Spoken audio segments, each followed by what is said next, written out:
जैन, ये फील्ड जो आप देख रहे हो, actually it's not a farm, not a village farm. It is a farm off from the BHU agriculture farm. So जो भी बच्चे इंटरेस्टेड है BHU में एग्रीकल्चर साइंसेज में मास्टर्स करने के लिए, उनके लिए ये वीडियो बहुत इंपॉर्टेंट है। उम्मीद करता हूँ कि ये तितली आपको दिख रही होगी, और ये तितली जो है, चलो उड़ गई। ये तितली जो है, इसी को हमारे मित्र कुछ पकड़ रहे हैं, इन तितलियों को, ताकि इनकी स्टडीज़ कर सकें। और ना ही सिर्फ ऐसी तितलियों को, तमाम और तितलियों को और भी इंसेक्ट्स को पढ़ा जाता है यहाँ पे। इन BHU में एग्रीकल्चर में अलग अलग डिपार्टमेंट है, and all the details we will discuss about the cut off, and then what are the hostel facility, and what are the fees, and all these things will be discussed here. And it's a beautiful campus, as you can see here, and this video will be in bilingual, so most of the people can understand and get information from this video. So we have Aryan today, and then Jitendra and Deepak. So I just request Jitendra to all of you to introduce yourself. You can speak Hindi and English, but हम लोग मिला के बोलेंगे चीज़ें, ठीक है? तो Jitendra, please. Hello everyone. My name is Jitendra Khedad. I am from Rajasthan, Sikar. My BSc is completed from the Rajasthan Agriculture SKN University, and my MSc is the now I am studying the IAS BHU Entomology Department. Hello everyone, my name is Deepak Kumar Sharma and I am from Dosa, Rajasthan. I have completed my BSc AG from BHU and now I am studying Department of Entomology in Master's program. Good evening everyone. मेरा नाम आर्यन कश्यप है। मैं बनारस से हूँ और मेरा graduation Mahatma Gandhi Kashi विद्यापीठ वाराणसी से है, और अभी यहाँ पे मास्टर्स प्रोग्राम मेरा चल रहा डिपार्टमेंट ऑफ एंटोमोलॉजी में। Thank you. तो आप लोगों का एक्सपीरियंस क्या है? थोड़ा पास पास आ जाएंगे ना, तो सबका आवाज़ एक बार क्लियर आएगा, ठीक है? तो आप लोगों का एक्सपीरियंस कैसा रहा? सर एक्सपीरियंस की बात बाकी करें तो कॉलेजेस से जैसे होता है कि जब हम लोग छोटे शहरों से बड़ी यूनिवर्सिटीज़ में जाते हैं, हाँ, तो हमें पता चलता है कि यार वहाँ पे हमें क्या नहीं पढ़ाया गया, क्या क्या सीख सकते थे। एक्सपीरियंस तो ऐसा है कि जो यूजी है मेरी वो राजस्थान से है, जो होम स्टेट है वहाँ से ही, तो उसमें मतलब सब कैंपस में है। वहाँ से भी SKN यूनिवर्सिटी का जो सब कैंपस है फतेहपुर, वहाँ से है। तो वहाँ पे मतलब लिमिटेड स्टाफ था एज कंपेरिजन द जो बिग यूनिवर्सिटी है लाइक द BHU। तो इसके कंपैरिजन में सर यहाँ पे जो स्टडी होती है वो हायर एजुकेशन के लिए बंदे जाना चाहते हैं, जैसे कि UPSC के लिए या फिर कोई AP के लिए, ARS के लिए। जबकि वहाँ पे जो सब कैंपस हैं, जैसे कि SK यूनिवर्सिटी के सब सब कैंपस है, तो वहाँ पे हमारा जो सोच है वहाँ पे मतलब जॉब तक ही रह जाता है। जो थर्ड ग्रेड है, बिल्कुल फोर्थ ग्रेड बिल्कुल, जो हाँ। जॉब्स हैं वहाँ वहाँ तक ही सीमित रह जाता है। तो यहाँ पे आने के बाद से आपने क्या डिफरेंस पाया? यहाँ पे आने के बाद मैंने देखा है कि जैसे BHU का अपना सेपरेट लाइब्रेरी है, सबसे मेन तो वही कहूँगा मैं, साइबर लाइब्रेरी। तो उसमें बैठ के आप मतलब जितना भी, क्योंकि वहाँ का माहौल ही ऐसा है, वहाँ पे आपको UPSC PCS UPPCS वगैरह इनकी तैयारी करने वाले बंदे बन, तो वहाँ पे अपने आप में एक मोटिवेशन मिलता है कि हाँ ठीक है, बच्चे रात को 2-2 3-3 क्या सुबह तक ही पढ़ते रहते हैं, उनको ज़बरदस्ती निकाला जाता है एक्चुअली में। मैंने ऐसे देखा है, तो मेरे को वहाँ से एक अच्छा मोटिवेशन मिला स्टडी करने का। और मैं मेरा BSc भी यहीं से था। पहले मैं नीट का प्रिपरेशन करके आया हूँ कोटा राजस्थान से, फिर मैं ICR से यहाँ पे BSc में आया, और उसके बाद मैं यहीं MSc, और अगर आगे भी मुझे मौका मिला कोई डिग्री करने का तो यहीं से करने का सोच रहा हूँ, क्योंकि यहाँ पे पढ़ाई का माहौल बहुत अच्छा है एक्चुअली के अंदर। और पढ़ाई नहीं, हमारे एग्रीकल्चर के अंदर जो भी स्पोर्ट्स एक्टिविटीज हैं वो भी मतलब बढ़िया है। अदर डिपार्टमेंट से, अदर इंस्टीट्यूट या फैकल्टी से अगर मैं कहूँ तो बहुत ही अच्छा है। तो आपसे थोड़ा सा हटके सवाल पूछ रहा हूँ। इन दोनों भाइयों ने बताया मुझे दैट कि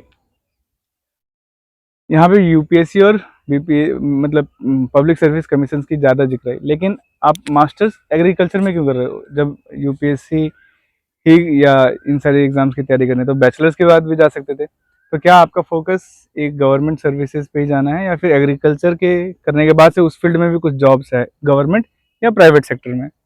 तो जैसा बच्चा कि कैसे आगे जा सकता है अगर जैसा मास्टर्स करता है तो? जैसा आप बता रहे हैं, आप बोल रहे हैं, यहाँ पे इंस्टीट्यूट ऑफ एग्रीकल्चर साइंस में 11 अलग अलग डिपार्टमेंट्स हैं, और इसमें आप एग्रीकल्चर से एमबीए भी कर सकते हैं, जो कि एमबीए करके आप प्राइवेट सेक्टर में भी जा सकते हैं, और मास्टर्स करके आप असिस्टेंट प्रोफेसर के लिए एलिजिबल हो सकते हैं। ठीक है। ये ज़्यादा आपके लिए बेनिफिट्स हैं। हम्म। और प्राइवेट सेक्टर में जाने के लिए आपको यहाँ पे प्लेसमेंट्स भी लगते हैं मास्टर्स पे और ग्रेजुएशन पे, आप चाहो तो वहाँ पे भी बैठ सकते हो। हम्म। और भी यहाँ पे फैसिलिटी है कि जैसे बीएचयू का एक अलग प्लेसमेंट सेल है, और अपना इंस्टीट्यूट ऑफ एग्रीकल्चर साइंस का एक अलग प्लेसमेंट Placement सेल sale है। यहाँ पे मतलब मैक्सिमम बच्चों का अगर चाहो तो वो प्लेसमेंट ले सकते हैं। अभी हाल ही में एक न्यूज आई थी डेरी टेक करके, अच्छा। तो ये अलग से डिपार्टमेंट है एग्रीकल्चर के अंदर। इंस्टीट्यूट ऑफ एग्रीकल्चर साइंस का अलग एक डिपार्टमेंट है डेयरी टेक्नोलॉजी। अच्छा। डेयरी टेक्नोलॉजी में अभी मैं आज ही लिंक्डइन पे देख रहा था, उसमें लगभग 18 बच्चे थे, 100% प्लेसमेंट था उनका प्राइवेट सेक्टर में, और पैकेज भी अच्छे थे। चलिए, बहुत इंफॉर्मेटिव जानकारी आपने दी। So will discuss lot of things, just tune with us so you will not miss anything like updates. So we'll start with the cutoff. Which Okay. exam you given and what are the other type of exams you can give? Okay, so let just tell me कि other than CUT PG is there any other exam available by which agriculture student like come into the masters? Sir UG के लिए जैसे कि मैंने state state के exam दी थी, जेट एक राजस्थान के लिए एंट्रेंस एग्ज़ाम होती है, तो उसमें मेरे लगभग कट ऑफ उस टाइम गई थी यूनिवर्सिटी की 270 के समथिंग, और Out जो of? Out of 480। अच्छा, और पीजी वाला? पीजी सर, ये पीजी का ये मतलब राजस्थान जो स्टेट है, हाँ। उसका एक एंट्रेंस होता है जेट, अच्छा। तो उसका ये कट ऑफ था मेरे अच्छा, टाइम, मतलब 2021 के टाइम, 2021 के टाइम। एंड उस टाइम थोड़ा पेपर थोड़ा हार्ड आया था, इसलिए वो कट ऑफ थोड़ी कम गई। बाकी समथिंग 300 के लगभग जाती है इसकी यूनिवर्सिटीज़ की। तो यूनिवर्सिटीज़ अपने 5 यूनिवर्सिटीज़ है राजस्थान में, तो उनकी। और बाकी अपन आईसीआर की बात करें तो आईसीआर में का कट ऑफ है, दीपक बताएंगे। दीपक आईसीआर से था। मैं आपसे आप ही से वो सवाल एक लेना चाहता हूँ। हाँ। तो पीजी के लिए सर मैंने जेआरएफ दिया था अभी 2025 का। मतलब जो मास्टर्स बच्चे करने के लिए आ रहे हैं यहाँ पे एडमिशन, हाँ। तो मास्टर्स के लिए सीयूटी पीजी के थ्रू भी बच्चे आ रहे हैं या फिर जेट के थ्रू आ रहे हैं? नहीं, सीयूटी के थ्रू भी आ रहे हैं पीजी में, और जेआरएफ के थ्रू दो इसमें वे हैं, एक तो जेआरएफ है और दूसरा है सीयूटी का। जेआरएफ के बारे में थोड़ा सा बताइए, आप में से जो भी क्वेश्चन लेना चाहते हैं। हाँ, मैं सर पहले यहाँ पे सीयूटी से आया था, उसके बाद पीजी। हाँ, सीयूटी पीजी का बोल रहे हैं तो पीजी भी जोड़ना है। हाँ, तो सीयूटी पीजी से मैं आया था। हाँ। उसके बाद में मेरा मतलब जेआर की प्रिपरेशन कर रहा था मैं 1 साल से, तो मैं जेआरएफ जूनियर रिसर्च जेआरएफ है ना, आईसीआर। अच्छा, ठीक है। तो उसके लिए मैंने यहाँ से छोड़ दिया था वापिस सीयूटी को। एंटोमोलॉजी में मेरा सिलेक्शन हुआ था, उसके बाद में मैंने जेआरएफ का प्रिपरेशन कर रहा था मैं 1 साल से, तो उसके लिए मैंने यहाँ से छोड़ दिया। उसके बाद में मैंने कंटिन्यू रखा जेआरएफ।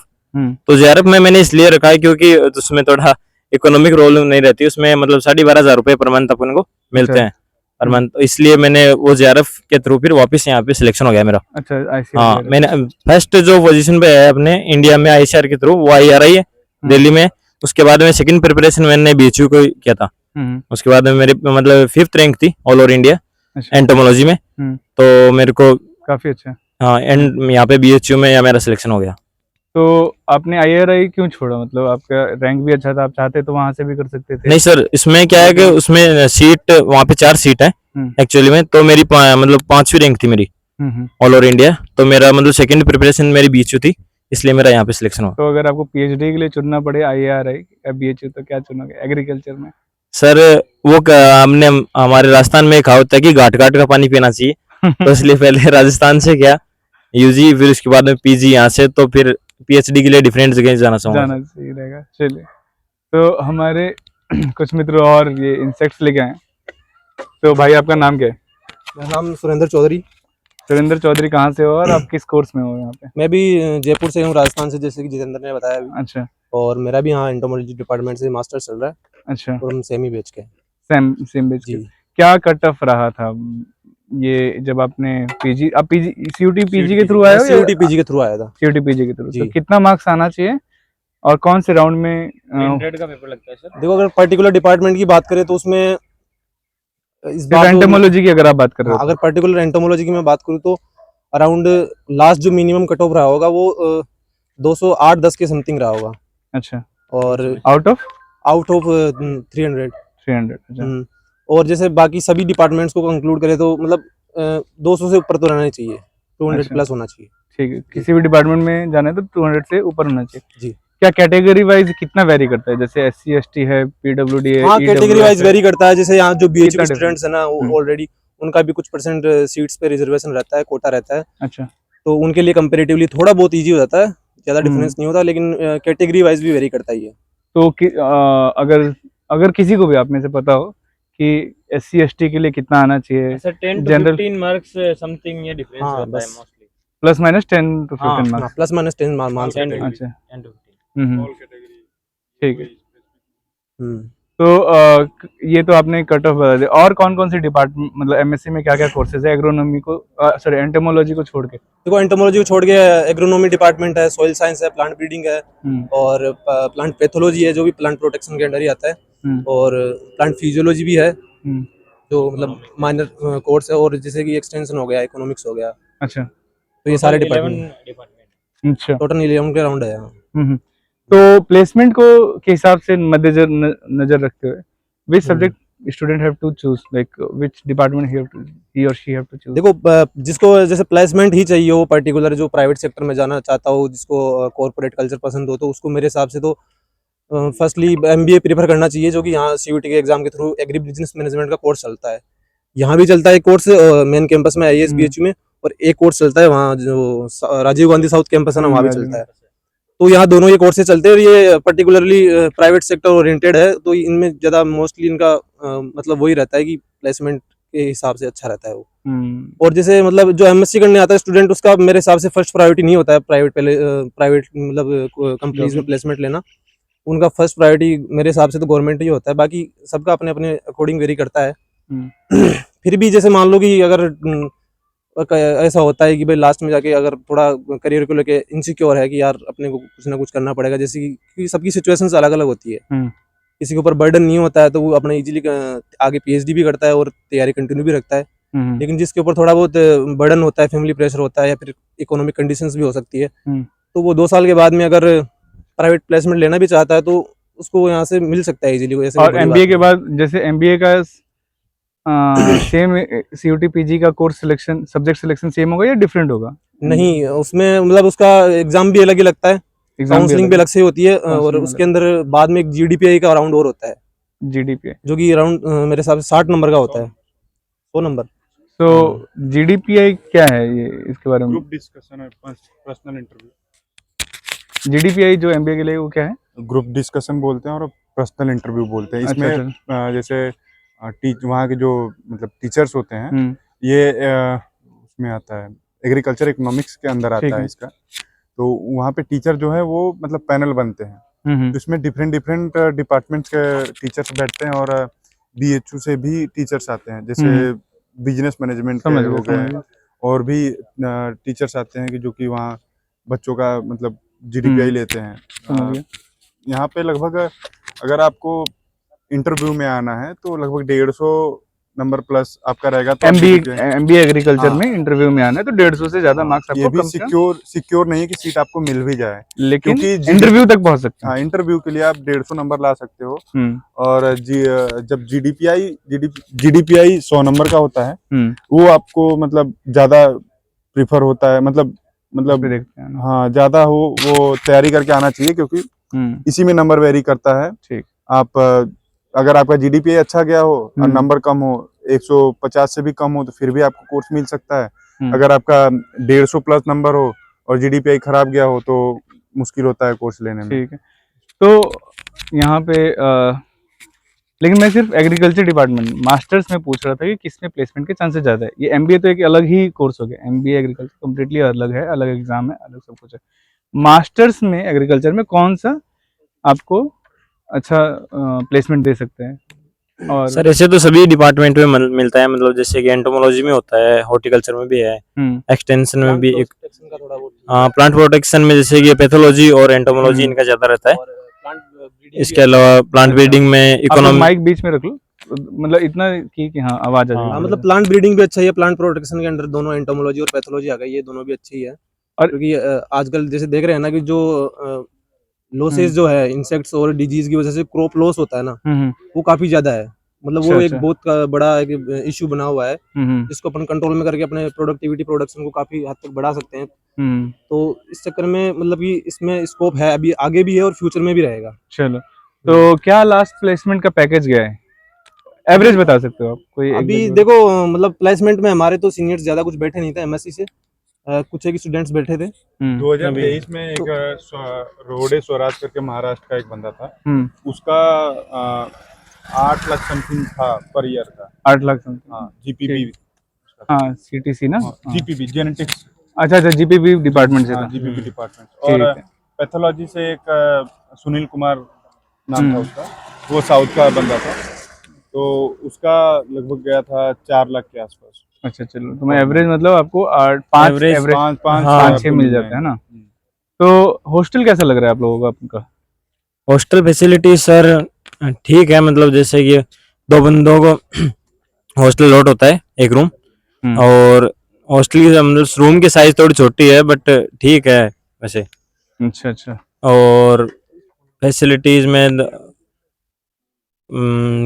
पंखे पंखे वगैरह हैं, और वाईफाई वगैरह होगा? वाईफाई वाईफाई अवेलेबल है। देखो वॉशिंग हॉस्टल मशीन? फैसिलिटीज की बात करूं मैं, मतलब ठीक ही है ओवरऑल। जैसे अपन सभी मोस्टली एग्रीकल्चर वाले जो जितने भी बालक है, हम्म तो वो मिडिल क्लास फैमिली से उठ के आते हैं, तो वो बहुत ज्यादा एक्सपेक्टेशन लगाते भी नहीं है कि अपने को बहुत 5 स्टार फैसिलिटीज चाहिए। लेकिन उस मतलब अपने अकॉर्डिंग तो सारा ठीक ही रहता है हॉस्टल में। वो खुद का पर्सनल यहाँ भी हॉस्टल का पर्टिकुलर धोबी भी रहता है, वहीं पे बाल काटने का बार्बर भी रहता है वहीं। तो BHU से अलग हॉस्टल है या फिर BHU वाला ही हॉस्टल है?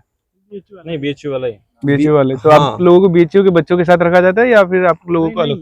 एग्रीकल्चर का अलग हॉस्टल है हमारा। हाँ तो आप मतलब हॉस्टल्स की एक मतलब अलग से रो है पूरे, जिसमें हॉस्टल वगैरह सारे ही हैं। अच्छा उनमें एक कोई आर्ट्स फैकल्टी का है, कोई आईआईटीज का अच्छा है, हम्म, बीच में कोई एग्रीकल्चर का है, तो ऐसे करके सारे अच्छा हॉस्टल्स तो है। आप लोगों का जो हॉस्टल है उसमें सिर्फ IAS मतलब एग्रीकल्चर हाँ वाला केवल आईएएस बीएचयू के स्टूडेंट्स रहते हैं, एग्रीकल्चर का वाले। अलग है, हम्म। IAS का फुल फॉर्म है institute of agriculture sciences. Institute of agriculture science. जी। मेस का खाना कैसा है यहाँ पे? और लाइक आप मुझे ये बता दो कि आपका खर्च कितना पड़ जाता है मेस का एवरेज, आपके पर्सनल एक्सपेंसेस को हटा के, और मेस का और हॉस्टल देखिए का खर्चा कितना लग जाता है? जनरली 50-55 रुपए डाइट रहती है, हम्म। और मतलब कभी स्पेशल डाइट रहती है तो उसका 60 रुपए भी जाता है, लेकिन आप 55 रुपए। एवरेज बता दो हाँ मंथली 55 रुपए डाइट का लगता है, सुबह शाम मिलाए तो हम्म। 110 रुपए दिन का होता है, तो उस हिसाब से अपन लगा सकते हैं 3,000 3300 रुपए महीने का हो जाता है। 3500 रुपये करीब, हम्म। 3500 रुपये और ठीक जैसे है। सुबह अपन चाय वगैरह पीते हैं या फिर हम्म। जो भी अपन और ब्रेकफास्ट वगैरह हॉस्टल करते हैं, का तो उसका थोड़ा चार्ज अलग रहता कितना है रूम का? बहुत ही कम है, 2800 रुपए सर 6 मंथ के, मतलब पर सेमेस्टर। है। फर्स्ट सेमेस्टर में 4800 होते हैं, 2000 रुपए एक्स्ट्रा क्वेश्चन मनी वगैरह लगती है। और रिफंडेबल है? हाँ तो उसके बाद में 2800 रुपए हो जाती है। 2800 रुपये सेमेस्टर पर जी सेमेस्टर। 6 मंथ के। तो कुल मिला के आपका 35 × 6 कितना है? 3 6 18 18 और 3 20 21 हज़ार उसका खाने का, और 3,000 लगभग ऐसा। हम्म। तो 25,000 के करीब एक हाँ। 6 महीने में लग जाएगा। जिसके पास JRF है जैसे जितेंद्र के पास है तो बच भी जाता है पैसे, हाँ। आपका अपने घर हाँ, से लेना नहीं obviously। पड़ता होगा है ना। तो आप लोग ने CUT PG की तैयारी कैसे की थी? देखो अभी तो अंधेरा होने वाला है तो हम लोग क्वेश्चन को थोड़ा जल्दी वाइंड करते हैं ना। जी जी। तो CUT PG की तैयारी आपने कहाँ से की और कैसे की थी? क्या इसके लिए अलग से तैयारी करनी पड़ी या किस कोचिंग नहीं के मैं बारे में एक्चुअली बताइए? मतलब सेल्फ स्टडी करी थी, एफओ के लिए प्रिपरेशन करता था उस टाइम। तो एग्रीकल्चर के सब्जेक्ट्स भी साथ में कवर करता ही था मोस्टली टाइम। आधा मतलब 60-40 का रेशो रहता था कि 60% अपने को एग्रीकल्चर का देना है हम्म। और 40% जो है किस quant सब्जेक्ट पे वगैरह। आपने ज्यादा फोकस किया एग्रीकल्चर में भी, और क्या पैटर्न था एग्जाम का? सब्जेक्ट्स आप देखो लोग मैं बता मतलब कि सकते हैं? प्रीवियस ईयर क्वेश्चंस देखे थे पहले, पीवाईक्यू जितने भी थे मैंने ठीक है। देखे, उसके अकॉर्डिंग मुझे पता चला कि हर एक सब्जेक्ट मैटर करता है। क्योंकि जो मेजर सब्जेक्ट्स हैं उनको उनके ऊपर सभी ध्यान देते हैं मेरे हिसाब से। तो हम्म जैसे एग्रोनॉमी हुआ, हॉर्टिकल्चर हुआ, सॉइल साइंस हुआ, तो सभी उन पे ध्यान देते हैं क्योंकि वो मेजर सब्जेक्ट्स है और ऑब्वियसली उनसे ज्यादा क्वेश्चन आते भी हैं। लेकिन कभी कभी क्या है कि जो माइनर सब्जेक्ट्स है ना, उनसे जो 4-5 क्वेश्चन या 6 क्वेश्चन जितने भी आते हैं ना, वो एक डिसाइडिंग फैक्टर हो जाते हैं। हम्म। तो मेरे हिसाब से सारे सब्जेक्ट्स को अपने को बराबर लेके चलना चाहिए। आपने ICR JRF के लिए क्या कोई कोचिंग्स ली या फिर सेल्फ स्टडी कैसे तैयारी हाँ सर, एक हमारी कोचिंग चलती है IRI वाला की तरफ की? से, न्यू दिल्ली। तो आईसीआर जेआरएफ के बारे में हम लोग बात कर रहे थे, तो आपने हम्म। कैसे प्रिपरेशन की और कहाँ से? सर आईसीआर जेआरएफ के लिए मैंने मोस्टली तो सेल्फ स्टडी किया था। इसके अलावा जो टेस्ट सीरीज वगैरह है और थोड़ा बहुत कंटेंट है वो आईआरआई वाला कोचिंग चलती है हम्म, दिल्ली में, आईआरआई दिल्ली, उसमें रोहितास सर और सुधीर सर हैं, वो चलाते हैं आईआरआई वाला कोचिंग। उसमें वहाँ से टेस्ट सीरीज और अदर कंटेंट है, वहाँ से लिया था मैंने।